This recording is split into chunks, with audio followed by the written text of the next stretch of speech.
In this lecture, after we discuss about digital imaging in a digital camera, where in a system the real world information was collected in terms of image through sensors was discussed in previous discussions. Now, in this lecture, I would like to discuss about the matter where you will see there that this discussion is fitting not only to the sensors, but also to the printers or the hard copy devices, hard copies which we want as a picture information. So, now at the beginning the discussion what I will make there, please be aware that these discussions are well fit for both data acquisition through sensor and also giving a hard copy to you as a photograph in your hand what you get. That means the printers or the display devices which are there for our accession. So, in that regard, first we will discuss about the image quality, which way to maintain. Maybe it is through data acquisition, how the image quality can get hampered, or while producing an image in a screen or in a hard copy, how this quality of image is so necessary to maintain there. In that, we will find that optical resolution is a very crucial element which is to be always maintained. So, to know that what is that optical resolution, first we will learn about optical resolution. Then we will take few discussion on display devices in terms of screens and also printers. And in that, while discussing those devices for printing or display, we may need to discuss about its technique or the process what we take for displaying, that is called half tone process, which is in terms of digital we will be discussing here. And finally, we will go for a brief discussion on image storage, where we will like to get where the actual image data is stored for our processing, which we will be calling later. So, considering this in our discussion, if I refer the previous block what we took earlier for addressing these two blocks there in it. Now, leaving this image processing part there, remaining blocks are also considered here, where image display, hard copy and mass storage will be considered in this lecture today, which are directly related to these two, basically are related to the real world, and this is in the computer for the future reference. Computer may like to keep those data which has done acquisition or made display or given hard copy to the output. So, before we move to this discussion, remaining discussion which we will be making here, they are very much relevant to us in terms of image processing, because those can come into picture while we are going for improved image processing or focusing towards a particular application where we are making an image processor where those actions to be taken into consideration or assumptions to be taken into consideration while devising the system as image processor. So, since our main theme here is image quality to discuss, where this image quality, it depends on these few points, where image resolution, contrast, brightness and finally optical resolution and device resolution is there in that list. We have already discussed about spatial and gray level resolution, and we have taken few examples also that how by varying spatial resolution and gray resolution the image quality get deformed or disturbed. Now, in this lecture we will be focusing on this optical resolution, how it affects the image there. And in that, these two terms, contrast and brightness, will come automatically into that discussion, where we will see that those are basically controlled by the light intensity which are coming to the sensor or which are displayed by the display device. So, those will also be as a discussion for us in this lecture in terms of optical resolution, which will be discussed. And finally, I will go for device resolution to discuss there in this way with reference to this discussion first. Here it is the optical resolution what I am talking about, which depends on these many factors like inappropriate focus, imperfection of lens and also scattering of photons or the detectors how they collect the light. So, those are the quantities which will finally to be maintained in a proper proportion, so that the quality of image or the resolution of the image becomes perfect one which we desire for. But unfortunately, it is not guaranteed in physical happening that we will able to make the lens perfect so that it gives the desired output from it. Or mechanical system also will have some limitation to make it perfect. So this way, considering those physical limitations or system limitations, we will like to formulate them mathematically, so that that mathematical function will speak about those imperfections. Now, few are enlisted here, but these are not limited to. Many other factors are also there involved. But after I represent those imperfections or the deformation of the intensity values which are perceived by a sensor or displayed by a display device or given to a printer for printing, those are basically decided by this function eta, what we have considered in this expression. Eta has got modeled for those imperfections. Which way we will define? Now, in this stage, you consider that eta is a mathematical function which is a function of spatial coordinates x, y for a 2D image. Now, that is getting operated to the original intensity which was supposed to come to the sensor if there would be no imperfection. Now, since I am talking about modeling a system, modeling an environment where through which the original intensity or the signal or the image will be passing through, so that I need to consider the operation like one signal or one image or one waveform is passed through a system which has some response there and it is getting convolved with the response of that system. Now, this eta x, y is the response of that system which will be making the I original imperfect, or it will be giving a resultant one, I resultant. For what coordinate? That xy coordinate what I have considered at this stage, which can vary from 0 to m minus 1 and y can vary from 0 to n minus 1 for m by n number of consideration of spatial coordinates in the screen or in the space where the photography is to be taken. So, for that the operation through which we will be getting this action or I resultant by interacting this I original and eta, which are the function of spatial coordinates there, they should be convolved, where the symbol here represented, that is, this symbol is a convolution operation.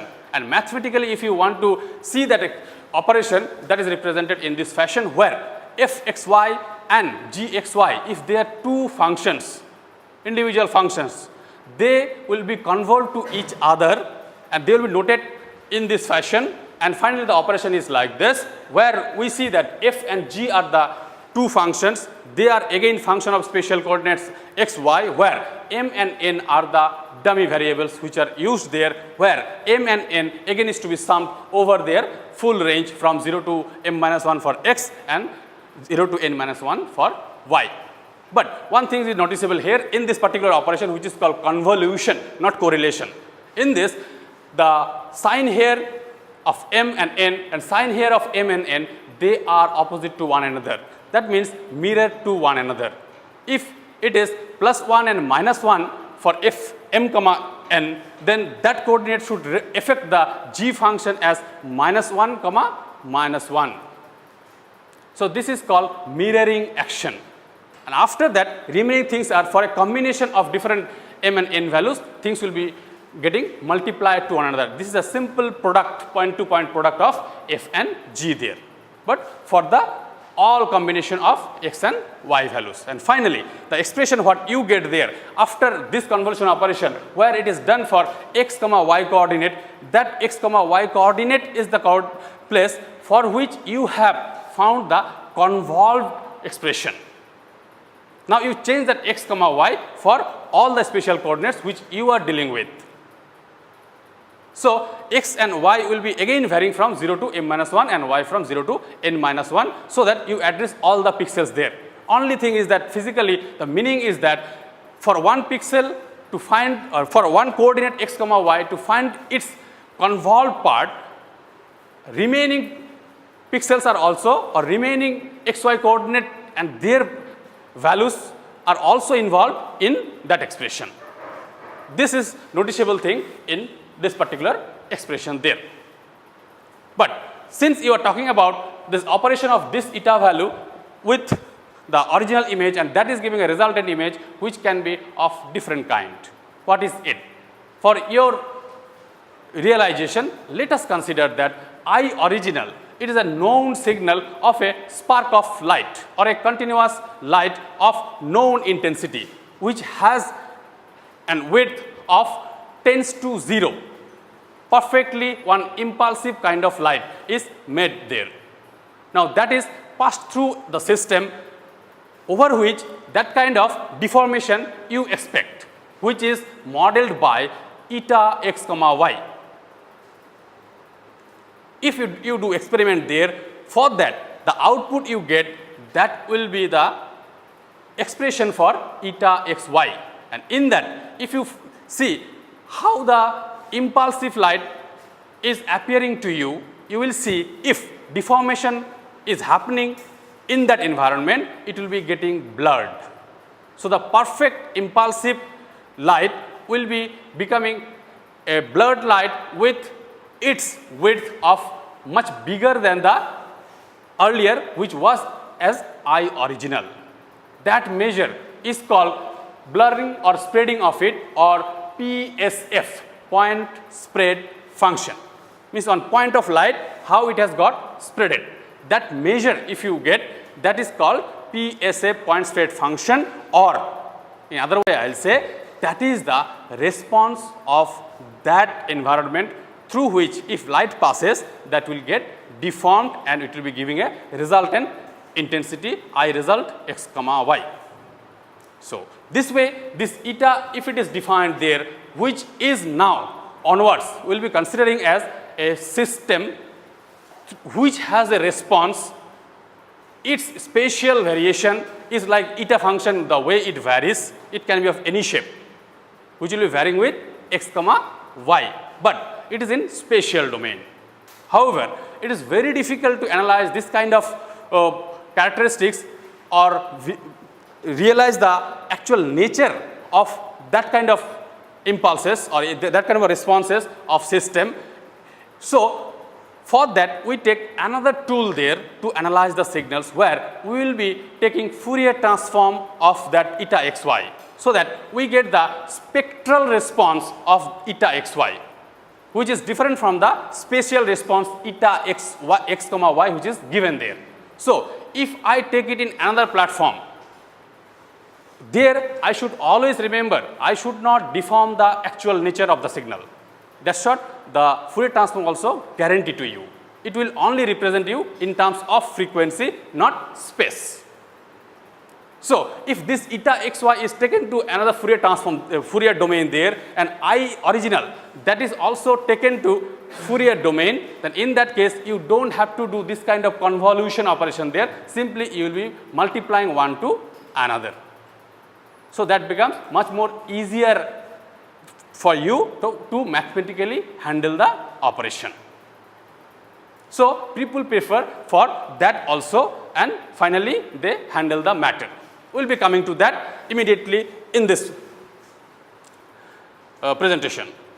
First, the graph which is shown here, that is for that eta xy, say fxy is a intensity variation due to some happening where it was supposed to be at high intensity at this point, where x2 plus x1 divided by 2, at that point it was supposed to be an impulse, and for others it was supposed to be no light. But because the signal has passed through that one environment where it has got blurred, so intensity has got spreaded with some extent, that is presented in this.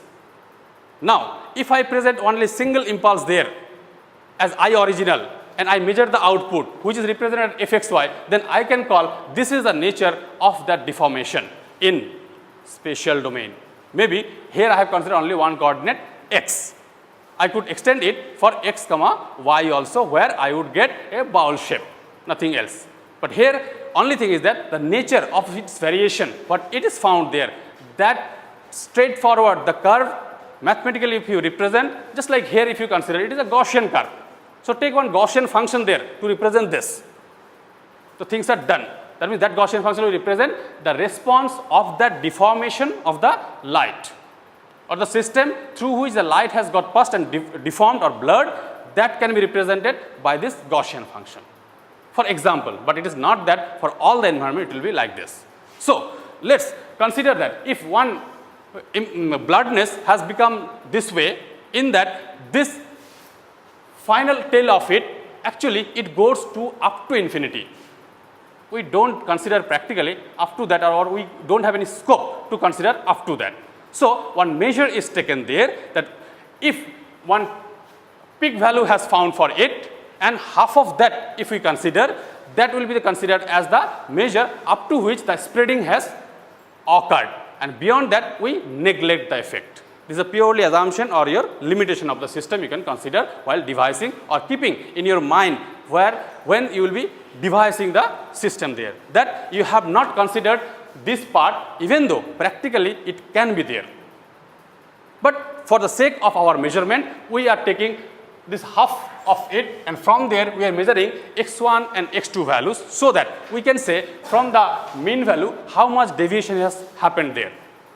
Now purely one simple understanding may come here, that might be dependent on the resolution. Then while deciding the resolution of a system, I have to confirm that this deviation from the mean of the spark of light, that should not be much. If I ask for a better resolving system or better resolution in a system, if I desire to get, in that case I should have a lesser and lesser amount of spreading there. That's why this FWHM, this expression will speak about the resolution also. That means up to which it has got 50% of that peak value. Okay.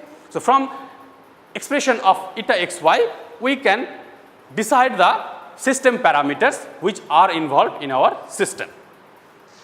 But as I said you, this way for different systems, the functionality may come in different complicated manner, where you may not interpret directly by seeing the curvature in the spatial domain. So you may like to transform it in frequency domain, so that you handle the things in better manner. As I gave an example there, for convolution operation it will be so simple. So people better prefer to take this expression in terms of frequency. So they take the Fourier transform of the PSF, point spread function, and that they call optical transfer function, where it is nothing but Fourier transform of the PSF only. So you can find from there, from the spectrum, that how much spectrum of light you are dealing with, that can be clearly visible in that. Now if you find the response of it, you will see there for different frequency how it varies. Basically it is frequency dependent. That's why in the system level, when we discussed about a data acquisition system where one block was given there as frequency response of a system, this is the main aim there. It was that finally we are planning to tackle the system in terms of their frequency response. Now here the time has come that we will consider the frequency response of the system, and that is what eta xy is the actual system in the spatial domain, and its Fourier transform will be the optical transfer function. But if you take the Fourier transform and if you consider its mathematics, you will see there it will give you a complex number, because in the Fourier transform e to the power of j omega d is involved. So if it is a complex number, in that if you want to analyze the signal there, you will see there one magnitude part will come and one phase term will come there. So separately those two parts, one is magnitude part, another is phase part of optical transfer function, are named separately as MTF and PTF. Obviously this magnitude and phase, this will be represented with respect to their frequencies, and we will see at what spectrum of frequency the functionality has its significant amount of amplitude or energy or power, so that we consider up to those frequencies, and remaining frequencies we don't incorporate in our analysis or in our device to implement there. So that way the responses are very important to analyze at the beginning of a system which you are dealing with. Now mathematically, if you want to define those magnitude transfer functions, this will be looking like this. MTF is a magnitude transfer function which is a function of frequency. It is obvious because I am talking about Fourier transform version of PSF. So, the optical transfer functions magnitude is represented in this fashion, but here it is represented as a ratio of two quantities. One is for output of the system, another is for input to the system. Because transfer function is to be found from the ratio of output to the input, and that is possible only if you are in the frequency domain, not in the spatial domain. And in this, U is the frequency which is represented there with its unit length inverse, not time inverse or second inverse. And these two terms, M in and M out, basically M, that is called modulation or contrast. MTF is represented in terms of the quantity M, which is said here a term which is named as modulation or contrast, and the mathematical expression for this is this one, where it is nothing but the difference between maximum intensity to the minimum divided by the average of maximum average of the intensity which you are dealing with, means I max plus I min. For your simple understanding, you can consider that I max plus I min by 2 and I max minus I min by 2. In that case, it will give you better sense, but it is a simplification of that expression.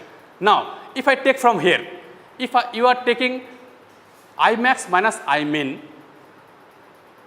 that means basically what you are talking about? You are talking about the intensity levels which you will be perceiving. Maximum intensity level and minimum intensity level you will be perceiving, or another way I can say you will able to perceive, or you will be able to resolve, or it will be making a sense to your eyes that these two are different intensity. So, I max minus I min should be of a reasonable amount, otherwise it will be becoming a same intensity value, and finally M will become 0 there. Okay, for your system you have to decide that how much I max and how much I min I can handle there. For what? For a particular frequency, because I have decided already U there. So, I am talking about individual frequencies. That means I am interested to know for individual frequency how much is the modulation or ability of making difference between the two intensity values at that frequency, which is nothing but a contrast between two intensities.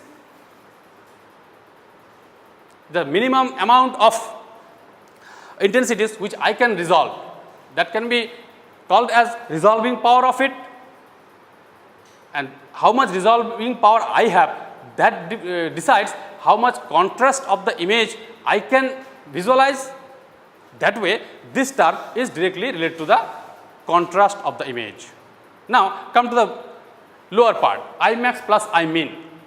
I said you can consider I max plus I min divided by 2 also. If it is I max plus I min by 2 is a quantity, what is it? Basically it is a background intensity, where the background color you used to consider there, and that example what we took earlier, that background it is talking about. Now, if you are defining the modulation term M in terms of the difference of two intensity levels divided by the average value of the intensity, why it is for? It is very important that you will not be able to make difference between two intensities for all the background levels. It depends on the absolute background for which you will able to distinguish two intensity levels. It may not be possible for the same intensity variation to visualize if the intensity, background intensity is little bit different. So, it is interrelated to one another. But if I say about the background, you have already seen some examples there with what I have taken, that background decides how bright one image will be, or background decide how bright the foreground will appear to me. So, is not that brightness and contrast are closely related to one another? One image will be more contrastable if the background is taken in proper fashion, or depending on the background, the contrast ability of the system will vary there. So, that way background brightness and contrast are almost close to one another, and you will like to represent those by this modulation term, which will be better giving you the expression for magnitude transfer function, which is nothing but the optical transfer function. Now, since you are taking the ratio between output and input, that means this is like a simple system, electronic system also you can consider there. If it has a response of some value which you want to find there, you will be applying one signal at the input in time domain say, and you will be getting a signal at the output. Now, to know about the system, you will be taking Fourier transform of the input signal and Fourier transform of the output signal, and finally, you will be taking ratio of it. It is just similar to that one you can consider. But obviously, since we are talking about images, here we are dealing with the intensity values, and that is why the discussion is made in terms of intensity. So, since this discrimination between two intensities I am talking about here in terms of modulation there, basically I am talking about the subtle details which are there between two locations where the intensity may be different. If it is same, then I will say these are same, but if some difference is there, that small subtle difference also if it is there, then if I want to visualize them, how much the difference between them I need, that also will be a system specification. That is why these modulation terms are important to devise a system there, either in terms of data acquisition or in terms of image display or hard copy. Okay? So, these are the theoretical background behind optical resolution, which are always involved to our visual systems there, but that those ideas can be extended to throughout the spectrum what we have seen, from gamma rays to the sound wave. Okay. So, let us have few discussion on display devices, which we have not considered till now. In this display device, presently few development of imaging systems are there, which will be slowly coming there, but I would like to first discuss about this classical one, which is a CRT display or cathode ray tube display. You consider it as a color display, no problem. But for better understanding or for the understanding to the ground level, you can consider a simple single color display also. Let me discuss the thing for the both. In this, the basic mechanism is hitting a fluorescent screen by electrons, which will be giving you light to visualize something. Now, in this mechanism, here the electron beam will be getting created, which will be passed through an arrangement and finally going to the screen in other side. Now, our main focus will be in this section, because the control what we want to make after processing, basically we are involved with this portion, where the processor will process the image in such a way to the display device, it will be said that you please work in this fashion. Remaining things are like one beam of electrons will be coming there. Now, that in between the arrangement, the deflection coil which is said there, that will be deflecting the electrons as per our desire. If I want a spot of light at the left top corner, then I will be deflecting the electron beam towards that, or one at the left bottom corner, another is center, another is the right top corner. So, those deflections of the electrons will be made electronically by applying a potential across this arrangement, so that electrons will be getting deflected. Now, how to deflect, which way to deflect, those are another issue. But our main aim is to that if I want a particular intensity to create for a particular small area or unit area, what should be its intensity value, or what frequency of light should go towards it, that is to decide. Because we are talking about till now whatever we have discussed, we talked about intensity. How the intensity is decided? Means how many photons are there. That means how many light intensity, how many photons are to be generated for a particular unit area, that is to be decided so that the intensity is guaranteed. So, amplitude of the intensity value is to be found out. So, in our analysis in the later classes, you will see there basically we will be talking about the intensity values and their manipulation in our processing. And remaining things are just like, as I have asked you to compare it with the sensors. If you consider for sensor array, those were giving you the image in an internal image plane where it was again one analog image, where we considered a small area inside it which are the unit area. Now you consider that you will able to deflect by this CRT to the electrons to individual areas, not in between. That means you are targeting to the center of the individual squares, which are now not sensor but the display device. So, the display device has one area and now you have subdivided it to the small areas. Now, the center of the areas are the target for you, where you want to hit by the electrons which will be deflected by this arrangement through the control which we will be making the control signal by our processor. Okay? So, now if in that small area I have an option to make RGB arrangement in it and I hit those RGB proportionally the color what I want there. My purpose is to generate one individual color which can be made by RGB combination and their intensity values. So, that way simple electron hitting to the fluorescence of different RGB arrangement there, you can make a color visualization or color image display to your screen, which is a color screen maybe. But the basic mechanism is there and we are actually focusing to this part where the image intensity is to be processed.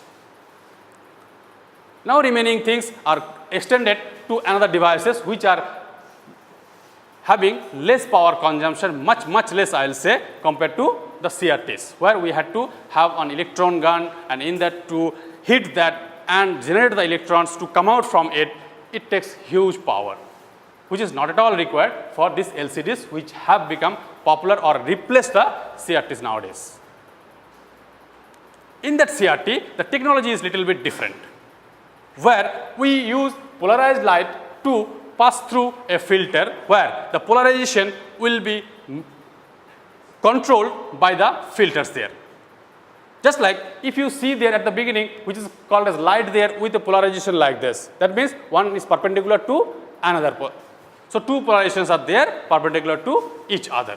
So, the first polarization filter is used there to allow the light only which are vertically polarized, not the horizontal one. After that is only a polarization filter. There no deflection, nothing is happening. The deflection part what we need there in the CRT we needed that kind of action. If you see, that is basically happening in this section or in this section, which is a liquid crystal section. In that crystal, basically these are the crystal elements which are in that block, which will be arranged in a particular fashion and externally some electrical voltage will be applied there, so that they will be arranged in different manner and the light which pass through it that can bend like it is represented there. It was coming vertically, now it has got bent. Now, how to bend it, that will be decided by this external voltage which we apply there. So, this is the control where we need to have, so that we get a desired display at the other side which is passing through another one and finally displaying to you, where it is going to again address the small areas of a screen which you have considered as a unit area in the total area of display screen. But in between liquid crystal display what you say, that is named because of this liquid crystal arrangement there, where the main control is by this external voltage to change the polarization of the light there depending on the intensity or color or the combination of colors you want to display for a particular location. How it is possible? See here, if it has got bend, not vertical, that means if it is if you consider this as a vector, not at the vertical, but in this angle with small deviation, then you can consider it has two components, one is vertical and one is horizontal. Now resultant of that has become this way. So if the highest intensity is in this direction, the other way you will get some part of it in the other direction or in the vertical direction. So the intensity will be not that high like when it was vertical, just simple vector consideration. So the intensity of light can be changed by this kind of external voltage when the polarized light pass through the liquid crystal. So this is the idea behind of making different intensity values of the light, which will be allowed to final screen to hit, so that you get the light, resultant light visible to you. Okay? And remaining arrangements are just filtering and mechanically to hit at particular fluorescent or at position. Okay? Now, after that, these LED displays are also the popular displays which are nowadays people are liking, because they have the power consumption much lesser than this, where we need some polarized light here to initiate and then pass through the LCD liquid crystals and then finally make the arrangement to make a particular color there. Those are here also it is involved in this part, but the illumination which is made there, that is by white light LEDs, which are much more focused to a particular direction. So the resolution will be much more higher there. Another thing is that flexibility will be there better for LEDs to arrange their particular positions, maybe in a row wise and column wise, or in a circular manner, or the way you want to make it. This is also desired in many places. People say that if you want to address a particular area, why you are going for a square arrangement, or why you are considering unit area, not a unit circle, a circle of unit radius. That way also you can represent one area. Now, you can optimize this too, that which way your complete area is covered better, by considering square or rectangle or circular, that depends. But if you want to make that arrangement, those flexibilities are easier for the LEDs than the other devices which are there. But technology is still to develop further, even though LED are nowadays very much popular, and they have the power consumption much lesser than again LCDs there. Finally, after this many discussion, if I conclude them, where is our focus? Our focus is that the unit area, what should be its size?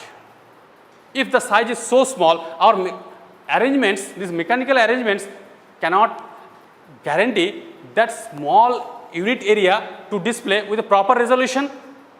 So the pixel size, what you consider, that may be a concern for devising a display device. Now, how many pixels you will able to arrange there, that is another concern. So the resolution will become more and more. But in other way, whether your system is able to discard that spreading of light which is not going to the next pixel, that is also another concern, but the optical resolution is again coming into picture there. So you have to consider that also. So by compromising this, you have to fix the pixel size and pixel density also. Okay. Similarly, the same idea, what I said, optical resolution all, which are for the sensor, how small the sensor will be, that also it is a concern there. But since we are in the display devices, so let's discuss in terms of it. Now, as I said you, geometrical resolution means which way you will be arranging those small areas. Those are square or those are square circle, that is also another concern, that which way we will able to present one image better. In different applications, people prefer different schemes there. Obviously, remaining things are also in picture there, how much color resolution you can afford, or how much color depth you are able to give there, or how much gamut or palette is available for you, so that you make a combination of the colors to represent the highest possibilities for your display devices or your hard copy also I am saying, but for hard copy I will discuss after this. This is for only display devices I have discussed, but those are little bit with little bit modification, these are fit to printers also, which I will be discussing now. In this, basically again we are talking about the displaying of something, but in hard copy, or displaying of an image in hard copy, where I have purposefully written that printer here, where this half toning process is actually related to those printing mechanism. This half toning process is actually invented from very beginning, very early there, where newspaper were printed with black and white paper, like white paper with black dots. Only two possibilities were there, where half of the things could be represented, and the name came that way from beginning, half toning process. But it is not limited. This presentation scheme or algorithms which are named nowadays as half toning, they are sometimes called partial toning also. So, partial tone or half toning, they are almost synonymous.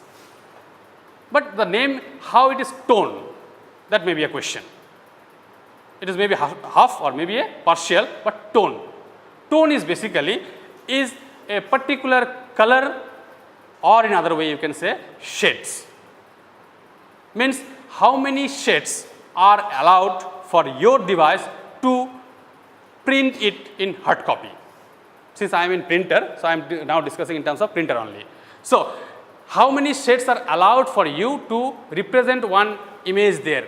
Is not it related to perfection of the image, how much you will be able to present, or the resolution of the image, which way you will be decided, that can be given by a combination of tones there, that is also limited to. But the printers, which are mechanical system, are not always ready to give or address all the tones which are available in your image. So, they will be using a limited number of tones there to give a hard copy print to you. Directly I will not say gamut or palette. Here in this half toning process, we do not call them as gamut or palette, because gamut and palette is a combination of possible combination of RGBs which are made ready for us to use. Now, among them also those gamut and palettes which are again available to us, but for those are only things which are available to us, we can use them. But after that also, if your mechanical printer is not able to make those many colors there, then what is the way out? That is called display subset of available colors, means those colors which in the gamut it is available, those are also not possible to incorporate in your printing system. So, out of those, few will be available to you, and those are very limited, will be available to you for your use there. That is why it is called partial toning, and those tones are available to you, but it is not guaranteed that, or generally it is not possible to make in the printers. Okay. Now, since this limitation is a real problem or practical problem, we have to come out with some solution for it, so that we do something well. So, in that, at the very beginning, people started with this bi-level devices, like there will be considered only two levels, either high or low, or complete black or complete high, this way. So, in that bi-level device, if this is one original image and that is printed by a bi-level printer or bi-level device, that will be appearing to you like this, which is the second one. I think you will not appreciate it much compared to this one, where I am seeing here this portion is completely missing of any information other than some white spots and black shades. But here you can guess some shade of another quantity, if maybe it is available there, or some information is there that some variation of the actual thing is happening. At least this information is coming to this which is not here. Okay. So, by simply doing those bilevel devices where you will be making a threshold, just like if you want to represent this image which is the original image to a black and white manner, like one white paper is there, in that black dots are allowed to give and you have to present that image. How to make? Simple way is that you will pick up each and every unit area, and in that you will see in the original image what is its value. Is it white or black? Now you will say that no, it is not complete white, not complete black, but in between. But my device, display device, cannot do that. It will be giving either full dot or it will be leaving as white. So I have to keep some threshold. If for that particular area it is coming beyond a particular value, then I will say put it white. If it is less than that, make it black. That way I can go. This is called bilevel device. That way only this is made. So the perfection was of the presentation of the image was like this. But there, if you use an half-toning process, which is basically developed for that kind of presentation by black and white paper, in that this is the image could be presented by using this half-toning process, where the technology is developed for the half-toning processes. What is it? We will discuss. This is the example what I have given here for half-toning, where you can make out the shape of the flower and even the leaves which are there, maybe not that prominent, but still some shape is finding there. You are finding there where this part is much more brighter compared to the remaining part, for which here it has become complete white and complete black here, but here some difference has come there. That is done by this kind of half-toning process, which is called dithering. One example of half-toning process is this dithering approach.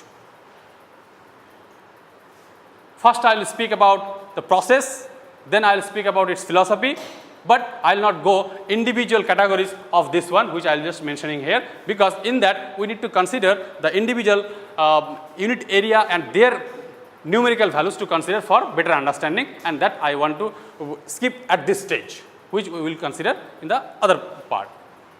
But in this process, if I discuss about dithering, what is it basically? In this dithering process for half-toning algorithm, it is like this, that if you are trying to find out the threshold value there, with which you will be comparing whether for a particular unit area the intensity goes beyond the threshold or less than that, that is to be considered. At the beginning I will say that threshold will be made random, not fixed. But that I said about the second point. Let me come from the first point. It is just like generate one random number with number of values, like number of pixels, number of unit areas what you have for a particular area. Now you add those values to those individual intensity values for the individual unit areas there. So the actual image which had some value of intensity, now that has got deformed with a random number. So finally the number has become random. One particular deterministic value is added with one random value. What will be the resultant value? Obviously it is random. Now you quantize that image which is now randomized. Then you make a fixed threshold and then you compare with it. Now while comparing with a fixed threshold, you are not comparing with the original value of the unit area intensity, but random of it. So sometimes even though it was less than the threshold, but it has gone to up. So it was supposed to be black, but it has become white. Chance is there? Because you have made random. It is just equivalent to, without deforming the original image intensity values for individual areas, just you make the threshold which is a random one, or you compare with a random number. If it is coming beyond that random number, then make it white. If it is less than, make it black. Both are actually same. The way of doing is just only different there. Fine. This is called dithering approach, but that is random dithering. Few other are there which are ordered way you will be making the dithering, or in a non-periodic way also you can make the dithering there. Okay. But the philosophy, what is the philosophy? How it could happen? That may be the main aim for me to understand here. In that, you please consider that image here which has not that dominating black or dominating white. Even they are small shades are there where the difference is not that much. Still, in this random dithering, you could present one image there, or you could give a print of that photograph which has at least some shape there. It can address this finger part, it can address this cloth here, even up to this small curlies. You can see there some shades are coming there, which is giving an information that some curliness is there in that part. With that much perfection, with this small operation could be made. How it is possible? Philosophy behind is like this, that when point to point individual pixels or individual unit areas one by one you are picking up and trying to compare that with the threshold there, with the fixed threshold obviously, and you are presenting them either it is full white or full black. In that case, chance is there that nearby areas will have almost similar values and slowly it will be transiting. So, there some shade of same color same sense of tone will be coming there, which will be making either black or white there. Even though some small sense of white and black was there, that you could not make out. But if I make it random, out of 10, actually all were supposed to be with a gray impression of certain level, but for my randomness, few have come full white and few have come dark. It will happen for randomness. If it would not be random, then full black it would come. But because of randomness, few have come black and few have come white. But what is the advantage there? Advantage is that you could guess there that the color is not completely white always. Chance is there that few are having their intensity value slightly higher than the complete black. So, ultimately some variation of those intensity values will be coming into picture, which over and all, where the probability is there that it will be trying to give its mean action where the probability of happening is higher. This all will be coming together to represent the mean value of the randomness. So, finally, even though some up and down is there, which was without randomness was complete black, consecutive 10 black dots if it is there, you will be saying very dark. But if in between some whites are coming there, you will be saying it is not that dark like earlier. So, those up and down are actually happening because of this randomness, not like constant threshold which was used, which has completely deformed the actual image. You can try with this image with a complete threshold there. You will see that sense information will be how much in that image compared to this one. And for making the dithering, it is so simple work. One small random threshold just is to be used for comparing the individual pixels. And philosophy is that randomness is considered here for making an illusion to your eyes. This is purely an illusion to your eyes where you were basically this illusion to your human visual system, which I made as a third point there, that is for that.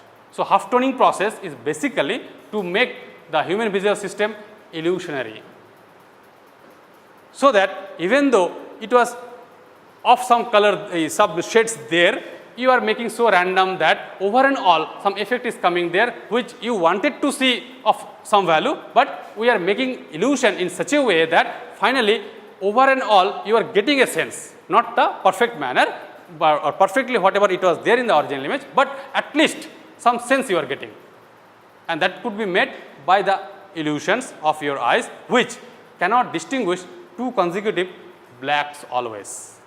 So, in between if you put some white, it hardly matters to that one. Okay? So, that way by taking advantage of the limitation of human visual system, you can improve your system also, what I used to say at from the beginning also. Okay? So, this is the technique they have used. And finally, few image file formats which will be discussed here.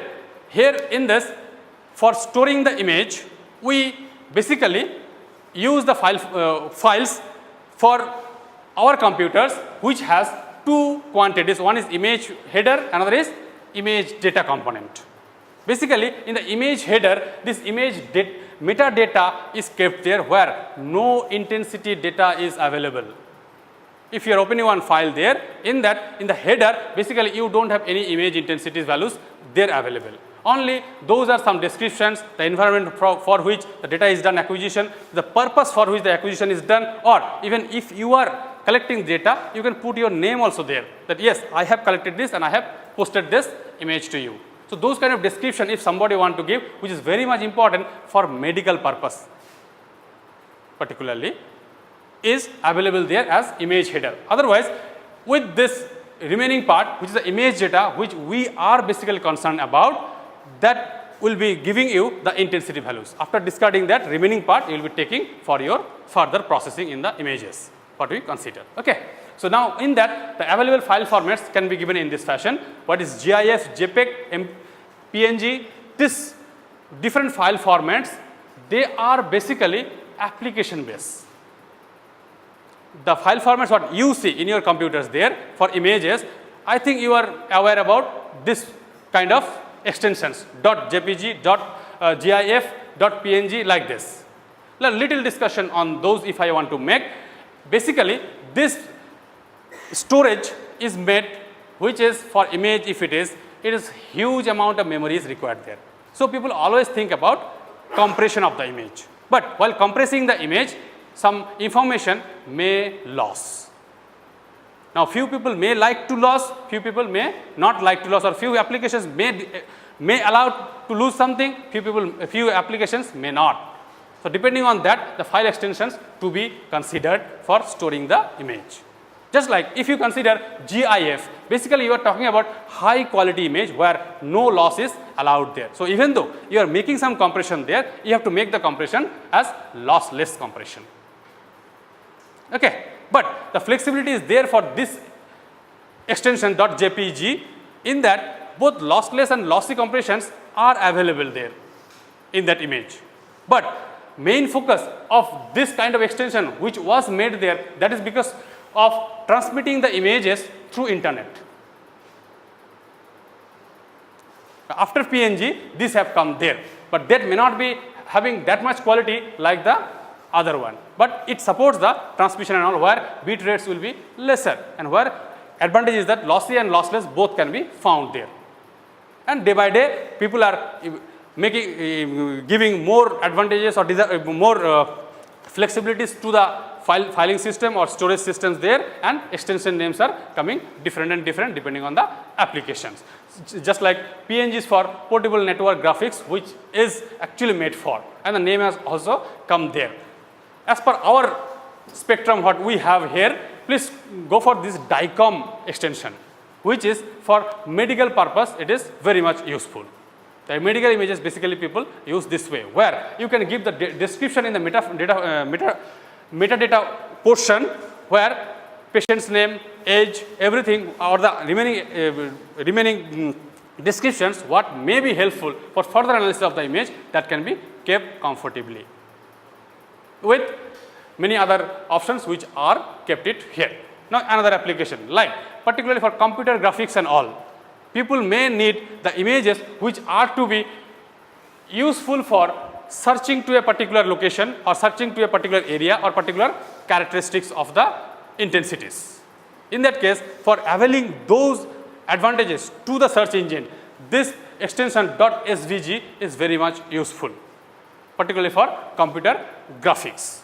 And further, finally, this one is another popular extension, TIFF.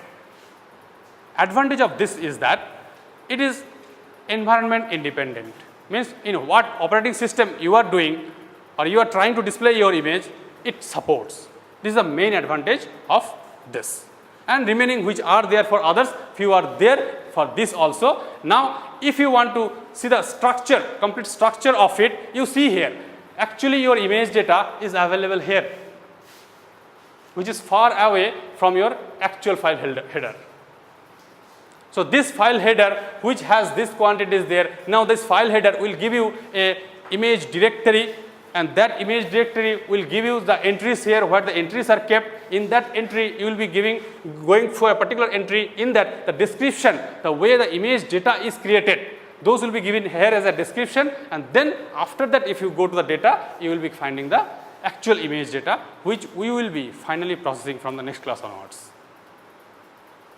So, this is the image data which I am looking for processing, and remaining things, if I want to store in TIFF manner, I have to follow this particular way of arrangement in storage device, so that I can track the actual data in proper fashion, where each and every description should be there to individual. Okay. So, up to this is about the ancillary things of image processing. In the next class, we will discuss about image processing, actual image processing. Thank you.